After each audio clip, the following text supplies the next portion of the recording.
She laughed when I walked in. Her parents smiled like they were watching a victory lap.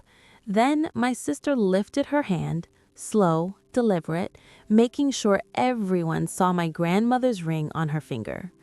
I didn't correct her. I didn't react, because silence isn't weakness.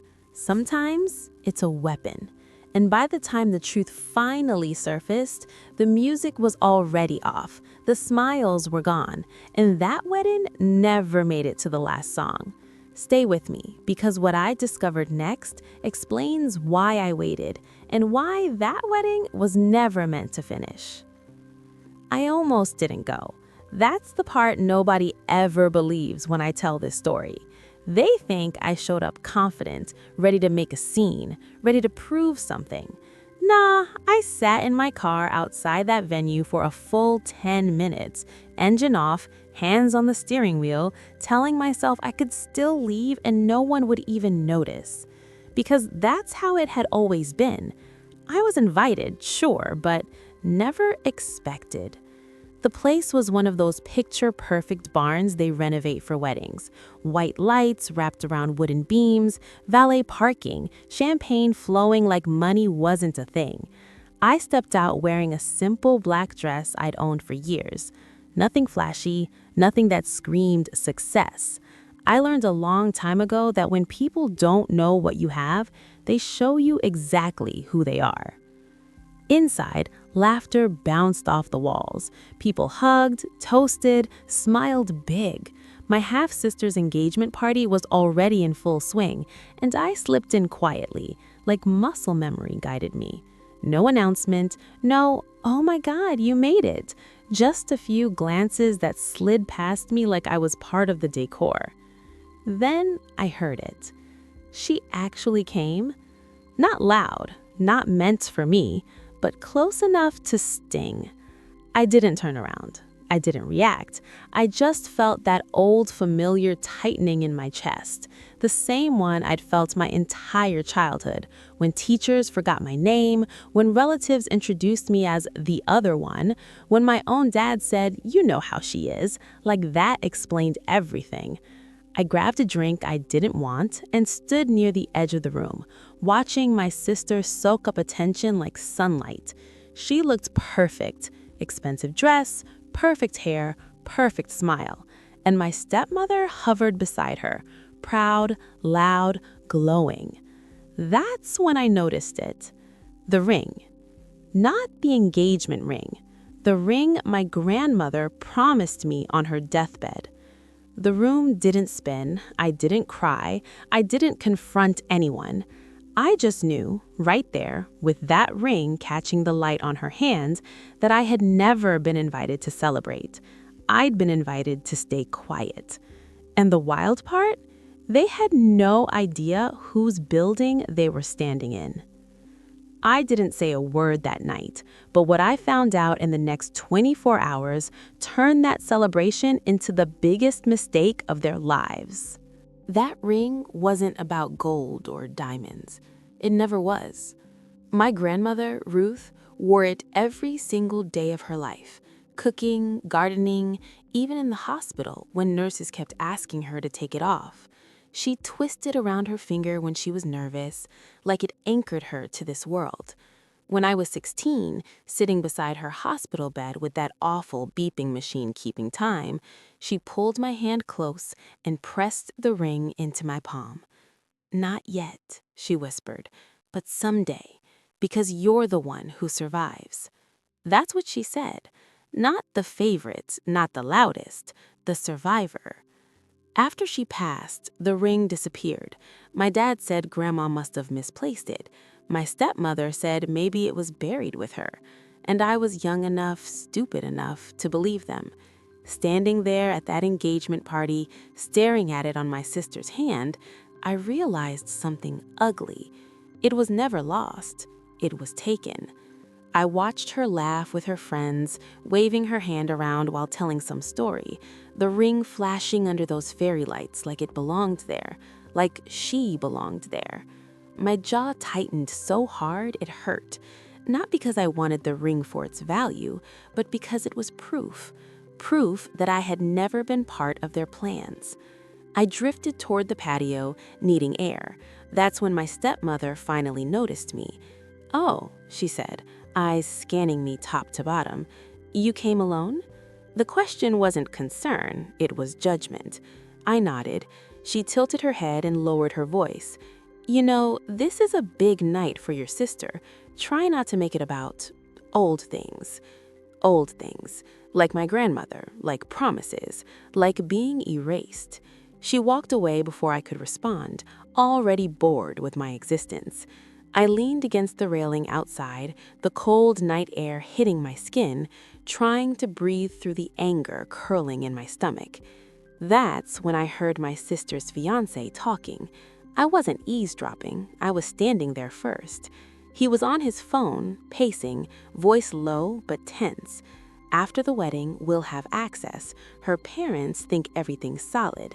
They don't know who's really backing it. Backing it. That word hit me sideways. I didn't know what he was talking about, but I knew this. My family had always been bad with money. Bad decisions, bad investments. And yet, suddenly, they were throwing six-figure parties and talking about expansion like it was nothing. Something didn't add up, and for the first time in my life, I didn't swallow the feeling. I followed it. What I uncovered next didn't just explain the ring, it explained why they never wanted me asking questions in the first place. People assume silence means weakness. I used to let them. I stood on that patio, phone in my hand, replaying his words over and over like a bad song you can't shut off. Access, backing it, after the wedding. That wasn't love talk. That was business talk. Cold, strategic, the kind you don't use unless money's involved. And suddenly, a lot of things made sense. The sudden upgrades, the new cars, the way my stepmother had stopped complaining about bills, the way my dad bragged about turning things around without ever explaining how. They hadn't built anything. They'd been propped up. By who? I went back inside, blending into the background like I always had. No one noticed. No one ever does when they think you don't matter. I watched my sister and her fiancé whisper to each other, smiling like their future was already locked in. I watched my stepmother soak up compliments she didn't earn. Then I left. No goodbye, no drama. Back in my car, I opened my laptop, hotspot on, fingers steady, heart racing. This was the part of my life no one ever cared to ask about, the part where I didn't struggle anymore, where I didn't need permission. I wasn't broke, I was quiet. I pulled up records, old ones, financial filings tied to my dad's name, shell companies I recognized because I'd built better ones myself years ago. Nothing flashy, nothing illegal on the surface, but the patterns were there. Then I saw it. A loan. Not from a bank, from a private entity connected to my sister's fiancé. My stomach dropped. They weren't just marrying into the family, they were positioning themselves inside it, using my family's name, their assets, their reputation, thin as it was, to funnel money through something much bigger. And here's the kicker. One of the properties listed as collateral? Mine. Not legally, not directly, but through a trust I'd set up years ago to protect my assets. A trust my father's name appeared in as a beneficiary, not an owner. A detail I'd allowed because I thought I was helping, because I thought staying invisible kept things simple. They hadn't known it was mine. They thought it was free money. I closed the laptop and sat there in the dark, gripping the steering wheel, anger settling into something colder, clearer. This wasn't about disrespect anymore. This wasn't about the ring. They had built their future on the assumption that I was nothing, and I was about to remind them how expensive that mistake can be. By morning, I had 2 phone calls to make, and one decision that would change every relationship in my life. If you understand why I stayed silent instead of reacting, like this video and subscribe. The rest of this story explains why that choice mattered. I didn't sleep that night. Not because I was panicking, but because I was done pretending this was a misunderstanding. Sunlight crept in through the blinds while I sat at my kitchen table, coffee cold, laptop open, notes scattered everywhere. I wasn't emotional anymore, I was focused. There's a difference, and once you cross that line, there's no going back. First call went to Marcus. Marcus had been my attorney for almost 8 years, not because I was reckless, but because I was careful. He answered on the second ring, voice calm, like he already knew this wasn't a social call. "I need you to freeze something," I said. He didn't ask what, he just said, "Tell me where to look." That's when it hit me. I had spent my entire life minimizing myself so no one would feel threatened, but the second I stopped doing that, doors opened fast. The second call was harder. My dad. I stared at his name on my phone for a long time before hitting call. He sounded cheerful, proud, talking about wedding plans like nothing in the world was wrong. I asked him one question. "Did you use my trust as collateral?" Silence. Then defensiveness, then denial, then anger. He said I was overreacting, that family helps family, that I should be grateful to be included. Included, like I hadn't been paying their bills in secret for years. I told him the trust was locked, effective immediately. That's when his voice changed. Fear has a sound, and I heard it. By noon, Marcus confirmed what I already suspected. The deal wasn't finalized yet, but it was close. Very close. My sister's fiancé was betting on access he didn't actually have. My stepmother was pushing hard for the wedding to happen fast, too fast, because once vows were exchanged, things got messy. Shared assets, shared risk, shared blame. That's when I made the decision that scared me the most. I wasn't going to stop this quietly. I was done fixing things in the shadows while everyone else took credit in the light. If this blew up, it was going to blow up where they couldn't lie their way out of it. Public, honest, undeniable. I drove past the venue later that afternoon, workers setting up for another event, laughing, no idea what kind of mess had almost happened inside those walls. I didn't feel guilty. I felt awake. For the first time in my life, I wasn't protecting their comfort anymore. I was protecting myself. And that's when I realized the wedding wasn't the end game, it was the trap they'd set for themselves. I could have stopped it right there. That's the part people don't get. With one email, one legal notice, I could have shut the whole thing down quietly.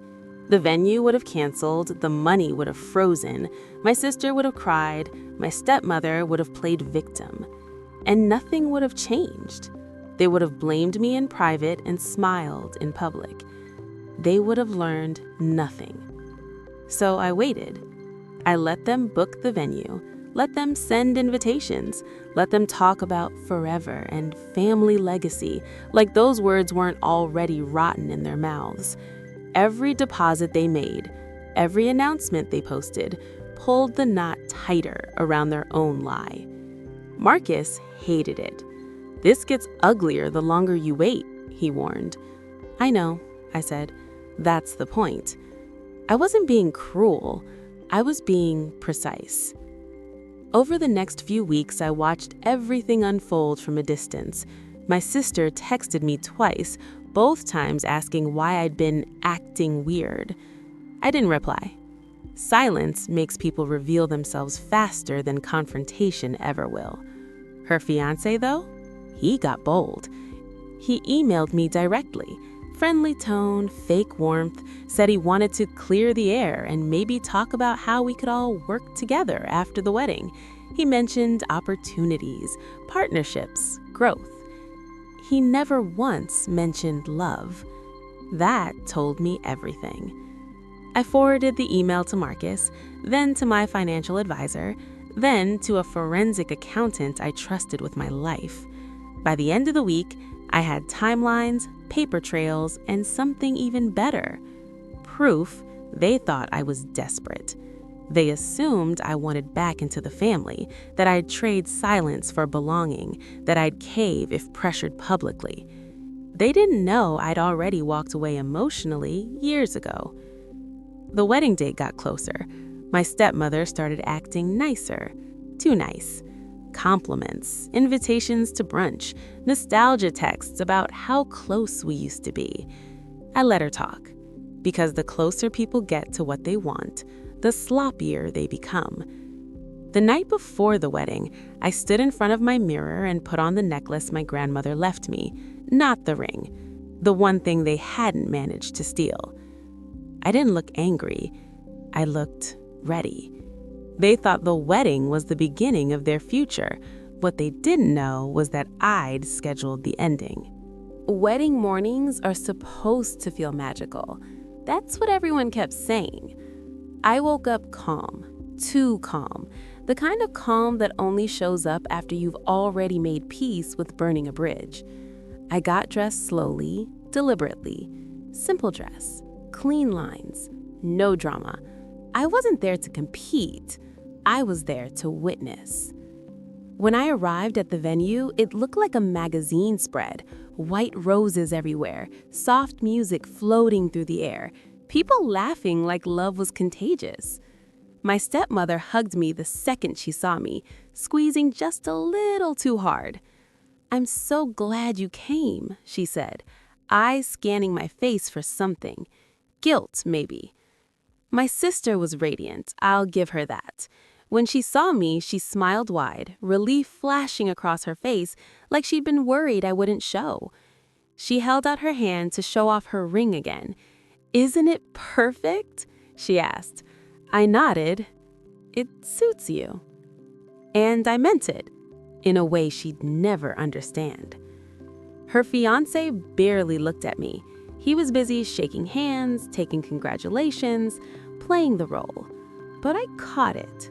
That flicker of calculation in his eyes when he realized I was really there, fully present, watching. The ceremony started. Vows about honesty, loyalty, trust. I almost laughed. Almost. As they said I do, my phone vibrated once in my clutch. Marcus, everything's in place. I didn't check it again. At the reception, speeches began. My dad stood up first, voice thick with pride, talking about family and second chances. People clapped. I sipped my drink and listened like I was hearing a story about strangers. Then my sister's new husband took the mic. He talked about building something together, about joining two families, about opportunity disguised as love. He thanked my parents for believing in him. He didn't thank me. Good. When the applause faded, the DJ announced an unexpected addition to the program, a special message from someone important to the couple. That was my cue. I stood up.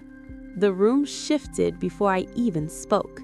You can feel it when a lie is about to crack. I walked toward the stage, heels echoing, heart steady. My sister's smile faltered. My stepmother's face went pale. I took the microphone. "Hi," I said. "I won't take long." And that's when everything stopped pretending.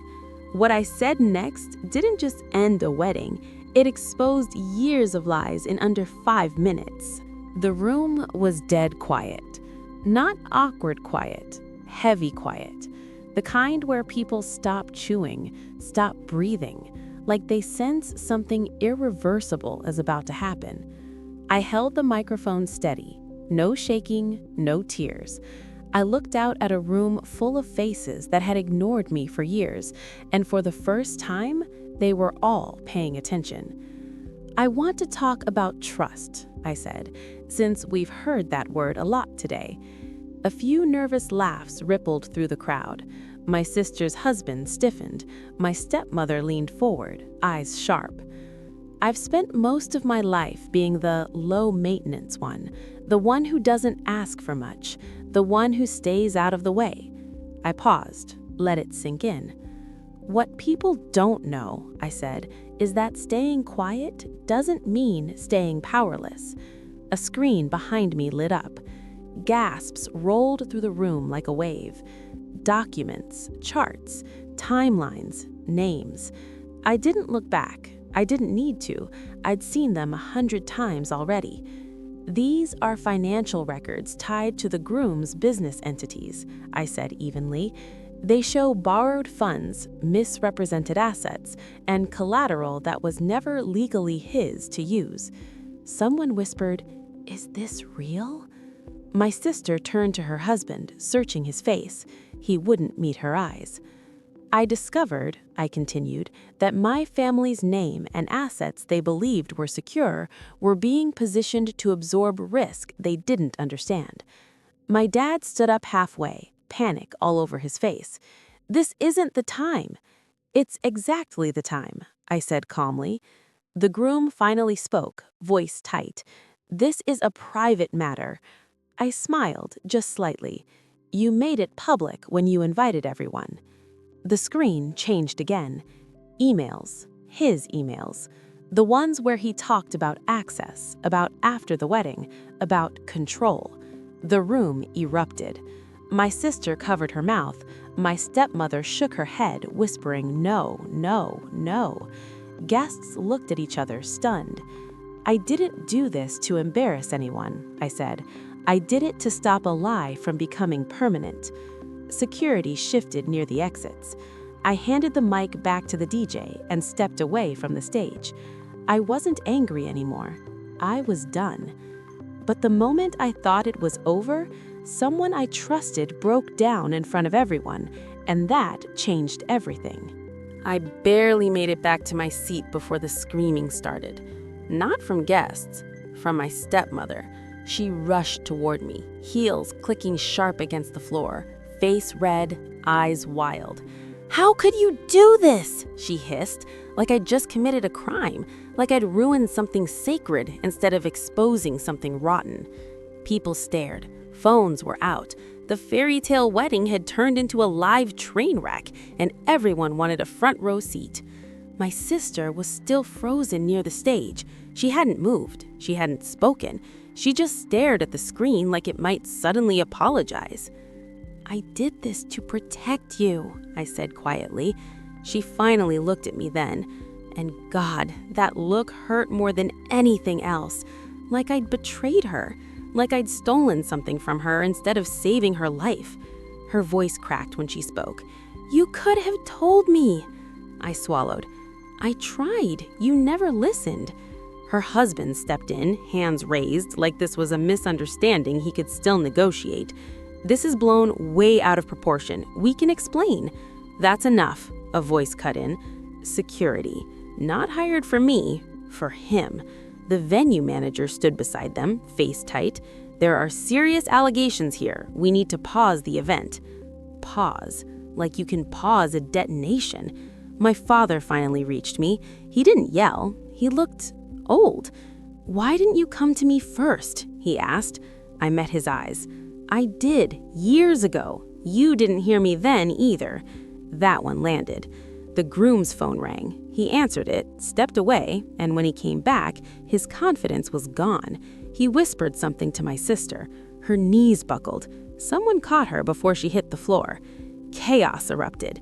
Guests arguing, family crying, staff whispering, and through it all, I stood there completely still. Because the truth is, I wasn't surprised by their reactions. I'd spent my whole life being blamed for things I didn't break. This was just louder. What happened next didn't involve shouting or tears. It involved handcuffs. Weddings are loud. This one wasn't. After the screaming faded, after the guests stopped pretending this was just a hiccup, the room fell into this hollow silence that made every sound feel too sharp. A chair scraping, someone sniffing, a glass tipping over. The DJ stood frozen, hands hovering over his console like he didn't know what planet he was on. Then the doors opened. 2 men and a woman walked in. Dark suits, calm faces, badges clipped where everyone could see them without asking. No rush, no drama. They didn't need it. The groom saw them first. His shoulders dropped. Not slowly, all at once, like someone had pulled the plug. My sister followed his gaze, confusion turning into terror in real time. "What's happening?" she whispered. No one answered her. The woman stepped forward and introduced herself. Federal, Financial Crimes Unit. Her voice was steady, professional, like this was just another Tuesday. She asked for the groom by name. He tried to laugh. "This is a mistake." She didn't react. She read his rights like she'd done it 1,000 times before, because she had. Handcuffs clicked. That sound, metal on metal, cut through the room sharper than any scream ever could.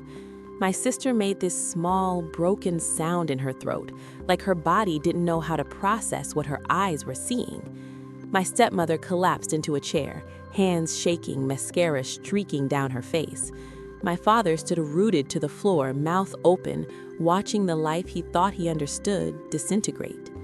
Guests backed away, some recorded, some prayed, some just stared. No one spoke to me, and that was fine. As they escorted him out, he turned once, looked at me like he wanted to say something, maybe threaten, maybe beg. I didn't give him the satisfaction. The doors closed behind them, and that was it. No first dance, no cake cutting, no happily ever after. Just truth sitting heavy in the air like smoke after a fire. I slipped outside, needing space. The night air felt colder now, realer. I leaned against the stone wall and finally let myself exhale. I wasn't shaking, I wasn't crying. I was grieving something I'd never really had. But the hardest part wasn't watching him leave. It was what my sister said to me afterward. She found me near the parking lot. No music, no crowd. Just the crunch of gravel under her shoes and the sound of her breathing breaking apart. "Why?" she asked. Not angry, not screaming, just empty. "Why didn't you save me?" That question hit harder than everything else combined. I turned to face her. Her makeup was ruined. Her dress, this expensive symbol of forever, dragged in the dirt behind her like it already knew it was done. "I tried," I said. My voice barely held. "You never wanted to hear anything from me." She shook her head, tears spilling. "You let me marry him." I closed my eyes. "No," I said quietly. "You chose him. I chose not to lie." She laughed, sharp and broken. "So this was about being right?" I stepped closer. "This was about stopping him from owning you, from using you, from dragging this family into something that would have ruined all of us." She stared at me like she didn't recognize me. "You humiliated me. I protected you." Those two truths crashed into each other and shattered. She dropped into a sob then, full body, knees buckling. I caught her before she hit the ground, holding her while she cried into my shoulder like she used to when we were kids, before lines were drawn and sides were chosen. "I loved him," she whispered. "I know." That was the worst part. I didn't feel victorious. I felt exhausted and sad and furious at a world where telling the truth makes you the villain. When she pulled away, her eyes hardened just a little. "I don't know if I can forgive you." I nodded. "You don't have to. Not right now." She walked away without looking back. I stayed there long after the parking lot emptied, listening to the quiet that follows something ending for good. I thought the fallout was over, but the next phone call proved I'd only seen the surface. My phone rang at 2:17 a.m. Not a text, not a voicemail, a call. I knew before I answered that nothing good ever comes wrapped in a sound like that, not after a day like this. I sat on the edge of my bed, staring at the screen until it stopped vibrating, then rang again. My father. I answered. He didn't start with anger, or blame, or lectures. His voice was thin, stripped down, like whatever was left of his pride had finally burned off. "There are things you don't know," he said. I almost laughed. Almost. "I know more than you think," I replied. "No," he said quietly, "about your grandmother, about the ring." That stopped me cold. He told me the truth in pieces, like he was afraid if he said it all at once, it would collapse on him. My grandmother hadn't just promised me the ring, she'd legally assigned it to me in her will. Clear, signed, witnessed. But my stepmother had intervened before the paperwork surfaced. She told my father it would cause problems, that it would make my sister feel less loved, that I was strong enough to handle disappointment. So he let it happen. He let them erase it. I thought I was keeping the peace, he said. I didn't think it would turn into this. I closed my eyes, the weight of years pressing down on my chest. I didn't keep the peace, I said. You just decided who had to suffer quietly. He didn't argue. Then he said something I wasn't ready for. The investigators asked about the trust, he said. They know it's yours now. They know you're the one who stopped everything. There it was, the shift. For the first time in my life, the truth wasn't just known, it was acknowledged. I'm sorry, he said. Not defensively, not strategically, just small. I didn't forgive him, not yet, but I didn't hang up either. When the call ended, I sat in the dark thinking about how close we came to repeating the same cycle. Silence, protection, damage disguised as love. The wedding was over, the arrest was real, but the real reckoning, the one that would decide who we became after, was just beginning. And I had a feeling the next move wouldn't come from my family. It would come from someone who'd been watching me the entire time. She introduced herself the next morning, not with authority, not with threat, with honesty so blunt it felt like a slap. My name was Elaine, she said. I'm not here because of your sister's ex-husband. I'm here because of you. That got my attention. We met in a quiet cafe halfway between my place and nowhere familiar. She didn't wear a badge, didn't need to. Her posture alone told me she was used to rooms changing temperature when she walked into them. She wrapped her hands around her coffee and looked straight at me. What happened at that wedding was never supposed to end the way it did. I raised an eyebrow. Funny, it felt pretty final. For him, she said, not for the people behind him.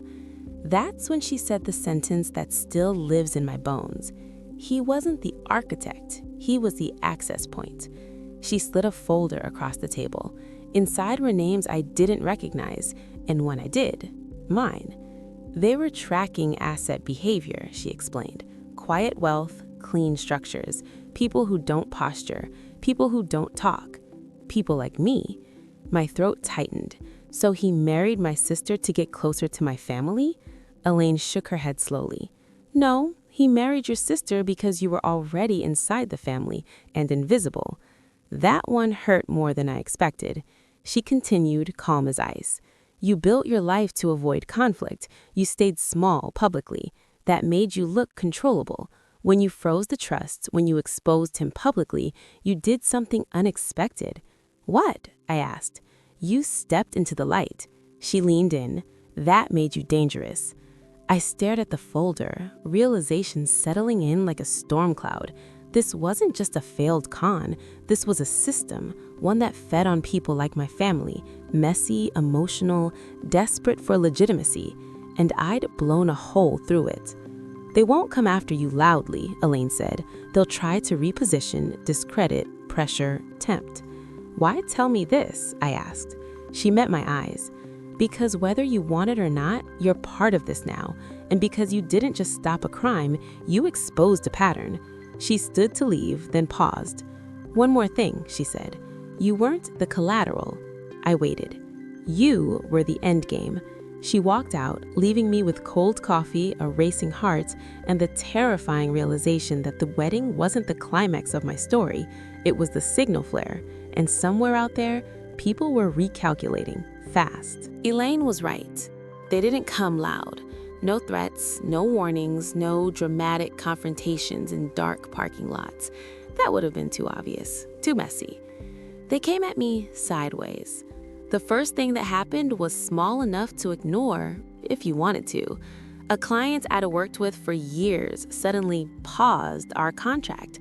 No explanation, just a polite email full of corporate language and cold distance. Then my bank called. Routine review, they said.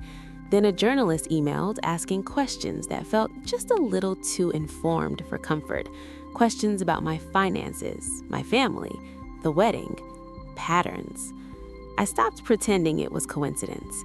Marcus looped in 2 more attorneys. My advisor moved assets I didn't need visible. I changed my routines. Not out of fear, but awareness. There's a difference. What shook me wasn't the pressure, it was how familiar it felt. I'd lived my whole life absorbing impact without flinching, being overlooked, dismissed, used. This was just a more expensive version of the same behavior. Control through silence. One night, I found a note taped to my car. No name, no threat, just 4 words. You don't understand scale.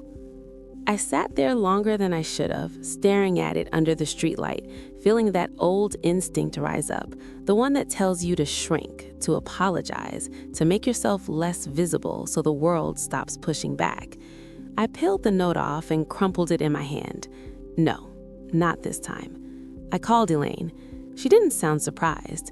They're testing you, she said, seeing if you retreat. And if I don't? There was a pause. Then they'll switch tactics, which is they'll try to make you look like the villain. The next morning, a blog post went live. Anonymous source, carefully worded, painting me as a bitter sister who sabotaged a wedding out of jealousy and control. It didn't scream lies, it whispered doubt. That's the most dangerous kind.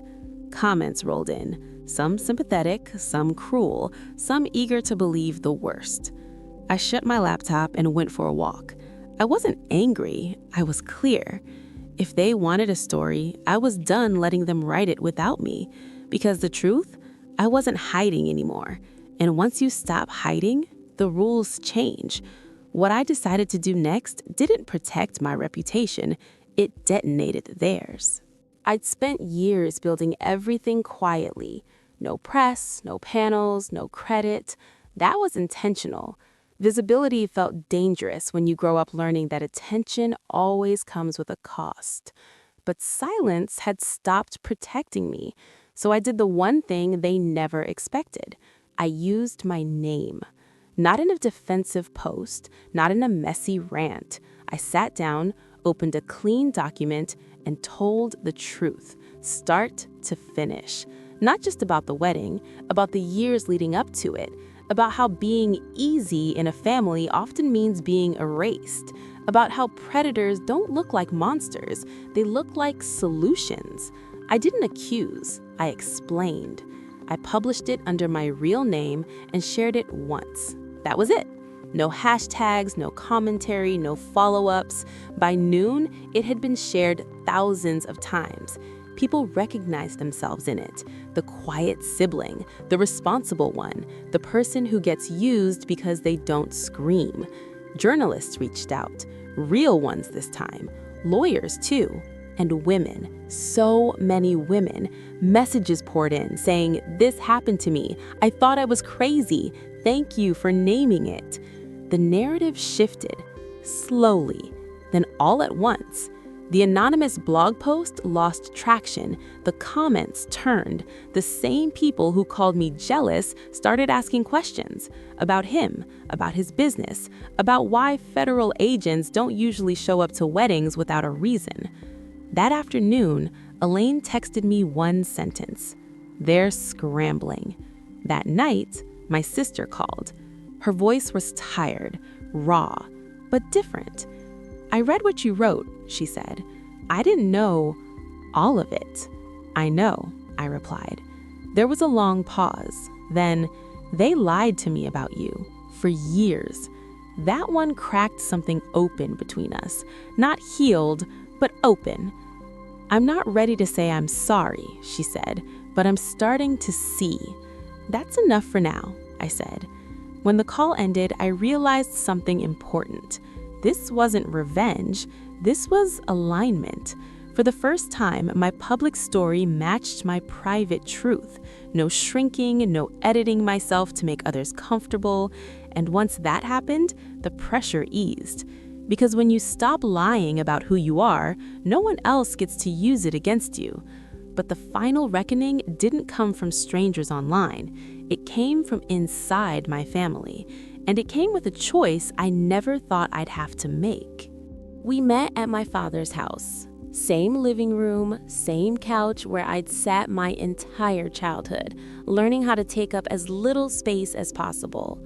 The air felt heavier than it used to, like the walls remembered everything we'd said and never said inside them. My stepmother sat rigid, hands folded, eyes already defensive. My sister sat beside her, arms crossed, somewhere between loyalty and doubt. My father stood near the window, not quite able to face any of us. No one spoke at first. Then my stepmother broke the silence. "You've made us look like monsters." I didn't raise my voice, I didn't sigh, I didn't apologize. I didn't make anything, I said. I described it. Her jaw tightened. "You could have handled this privately." I met her eyes. "You had decades to handle it privately." That landed. My sister shifted. "Is it true?" she asked quietly. "The ring? Grandma's will?" My stepmother answered too fast. "That was complicated." I turned to my sister. It wasn't. I pulled out a copy of the document. Worn, official, real. The room changed. My sister stared at it, then at our father. "You knew?"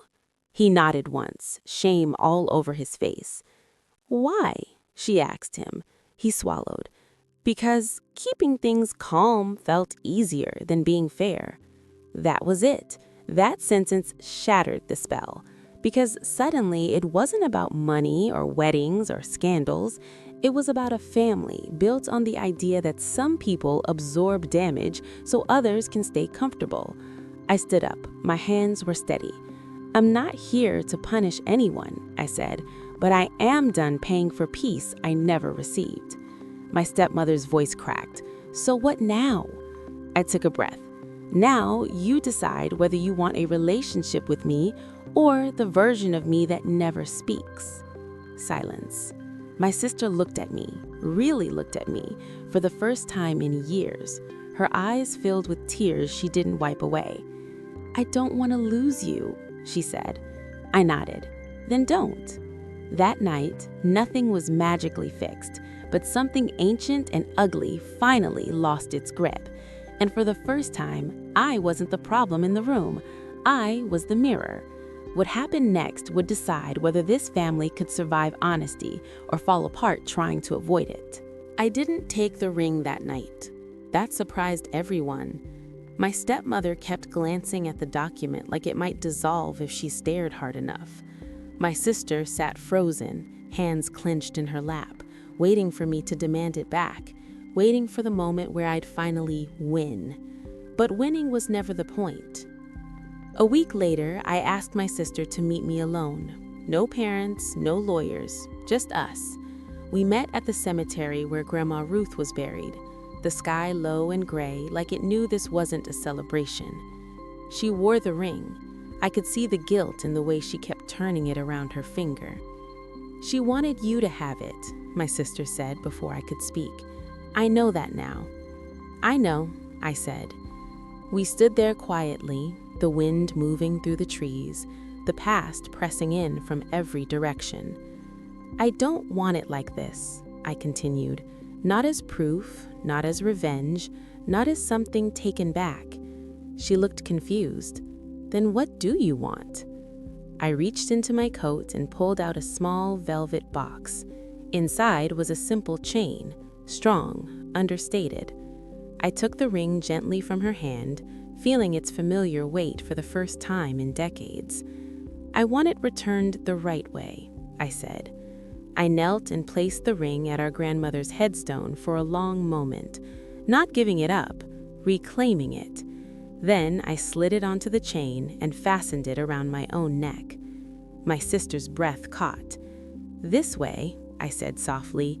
"It's not about who deserves it more. It's about honoring the promise." Tears streamed down her face. "I'm sorry," she whispered. That was the first real apology I'd ever received from her. I hugged her, not tightly, not desperately, but honestly. Walking away, I felt lighter, not because I'd gotten something back, but because I'd finally chosen meaning over validation. They had stolen the ring, but they never took what it represented. And now, for the first time, it belonged to me without anyone else's permission. I thought that was the end. I was wrong, because the final chapter of this story wasn't about what my family did. It was about what I chose to build next and who I refused to be ever again.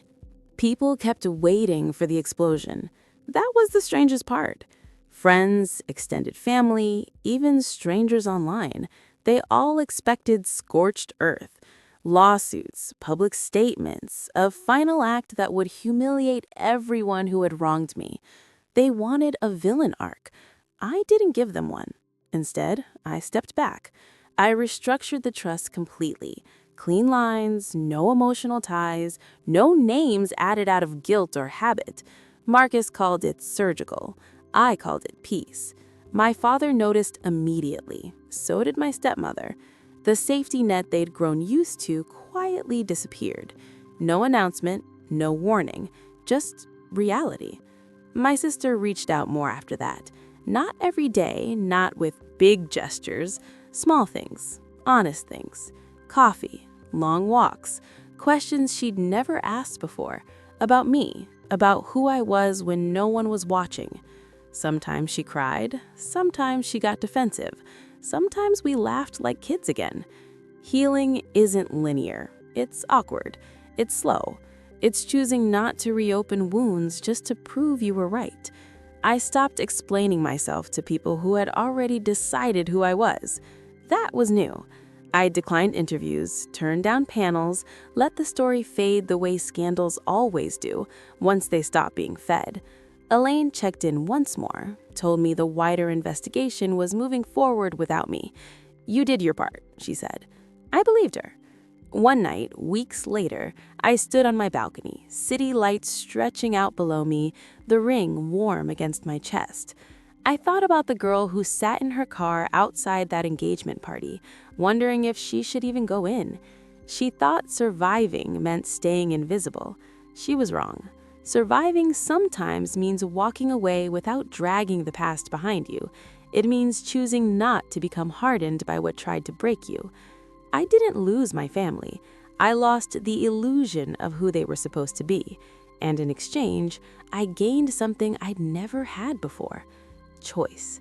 There was only one thing left to do, one final decision that would close this chapter for good and tie the ending back to where it all began, and it didn't involve them at all.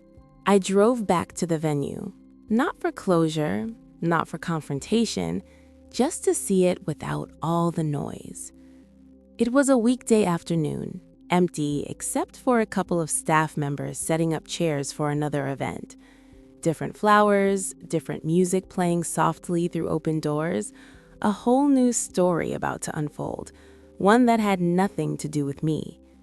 I parked in the same spot, sat in the same car, hands on the same steering wheel, and I remembered that version of myself, the one who sat right here, heart pounding, wondering if walking inside was a mistake, wondering if taking up space would cost her something she couldn't afford to lose.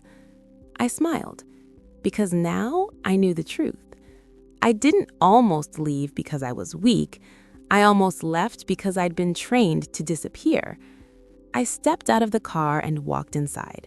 No invitation this time, no expectations.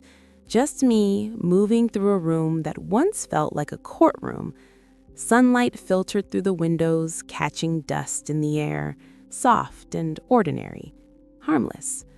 I stood where the stage had been, imagined the gasps, the silence, the moment the lie cracked open, and I realized something that surprised me. That day hadn't changed my life because I spoke. It changed my life because I listened to myself. I didn't regret exposing the truth. I didn't regret protecting my sister.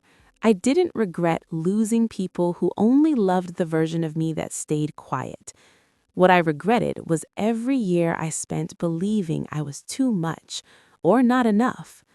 On my way out, one of the staff smiled politely. "Beautiful place, right?"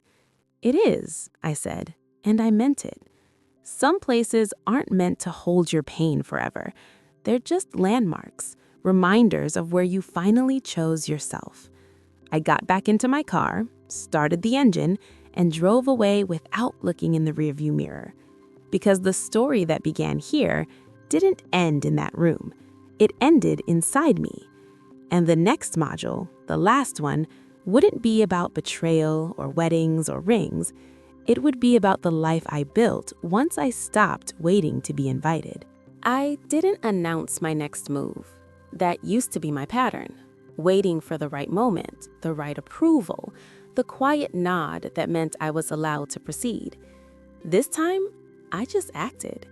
I moved my office, changed my number, simplified my circle. Not in a dramatic, burn-it-all way, but in a deliberate one. I stopped explaining my boundaries like they were negotiable, stopped apologizing for clarity. The people who stayed didn't need explanations anyway. Work shifted too. Opportunities I'd quietly turned down before, I accepted. Speaking roles, advisory seats, rooms where decisions were made instead of just discussed. I didn't raise my voice in those rooms. I didn't have to. Presence does that for you once you stop shrinking it. Sometimes people recognized me. Sometimes they didn't. Both were fine. My sister and I found a new rhythm. Not perfect, not pretend, honest.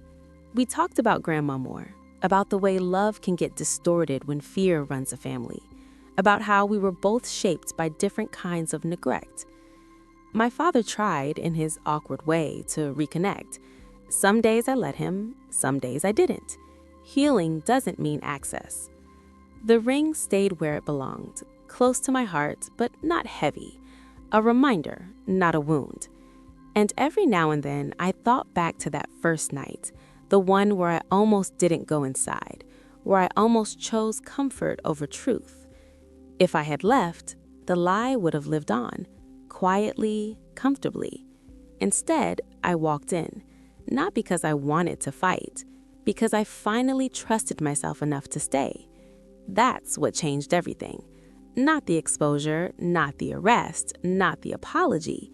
The moment I stopped waiting to be invited into my own life.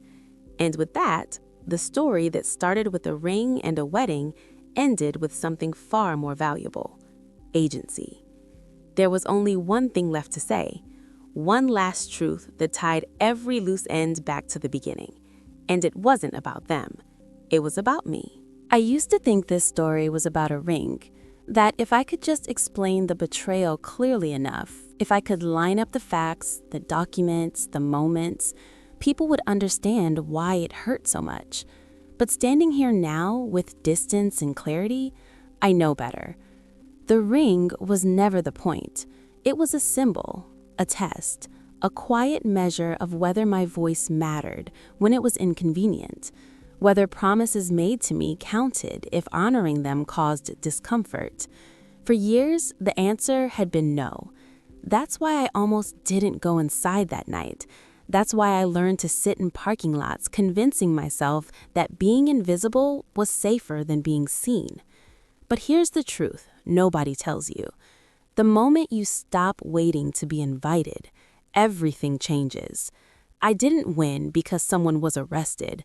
I didn't win because secrets came out. I didn't win because anyone finally said sorry. I won because I chose myself in a room where I was never expected to speak. I chose truth over peace that only existed for other people. I chose clarity over comfort. I chose to stay.